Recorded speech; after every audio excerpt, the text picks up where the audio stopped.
Deciding to pick up a dense 400-page novel means committing 10 to 15 hours of your free time to a single world. If you are looking at the dark academia genre, you are eventually going to choose between its two defining titans, Donna Tartt's The Secret History and M.L. Rio's If We Were Villains. Both books demand that you immerse yourself in a very specific aesthetic. You are entering a lush, elite, and highly isolated liberal arts campus surrounded by academic pressure.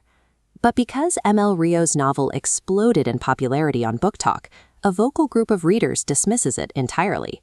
They argue it's merely a shallow copycat of Tartt's older foundational work. We are not going to argue over who did it first.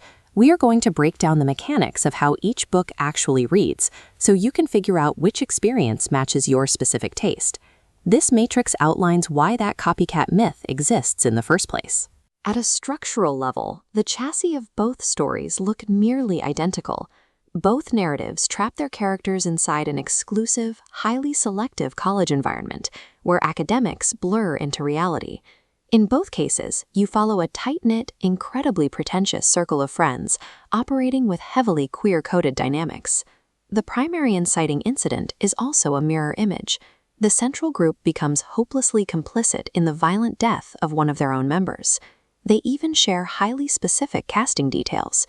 You will find a central character literally named Richard within both elite circles.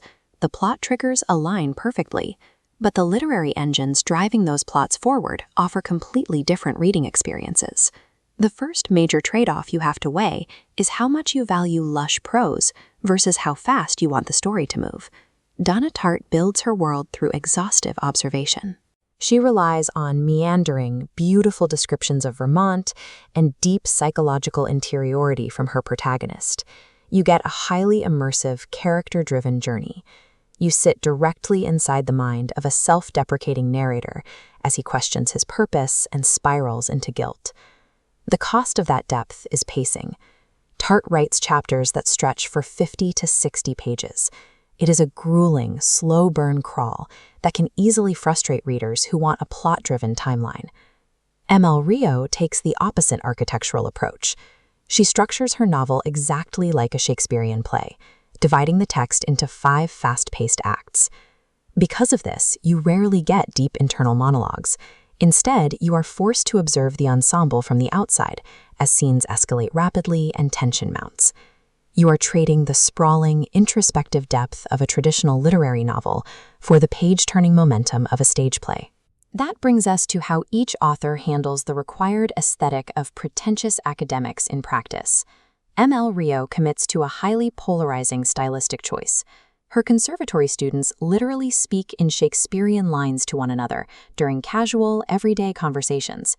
This serves the specific environment of the Dalitcher Conservatory. The intense study of the bard's work bleeds into their reality, intentionally blurring the line between rehearsal and real life.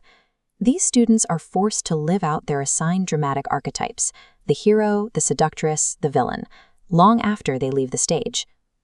This literal theatricality requires a massive suspension of disbelief. If you lack patience for heavy melodrama or unrealistic dialogue, this mechanic will quickly alienate you. This specific choice will dictate your entire experience. You will either feel delightfully immersed in the madness of a theater troupe, or you will simply find the conversations annoying. Beyond the dialogue, you need to consider how each book deploys its central murder to hook you. This dual timeline chart shows the plot's structural differences. Tartt exposes the victim immediately on page 1. The primary drive is watching characters cover their tracks amidst psychological fallout. Rio hides the victim, waiting until a midpoint collision to deliver a massive shock. That murder is driven by escalating, passionate interpersonal rivalries, fueled heavily by a clear love triangle within the group. You are choosing between two distinct thriller mechanics. Tartt offers a cold, calculated autopsy of guilt, while Rio delivers an emotionally explosive shock halfway through the story. This flowchart maps your decision. For intricate prose and an atmospheric slow burn, read The Secret History. For fast structural pacing and dramatic tension, pick up If We Were Villains. But if you plan to read both, the order matters. You should start with Tartt's novel. It serves as the undisputed source code for the modern dark academia aesthetic. Understanding those foundational archetypes first helps you see how ML Rio isolates, accelerates, and remixes them into a theatrical stage play.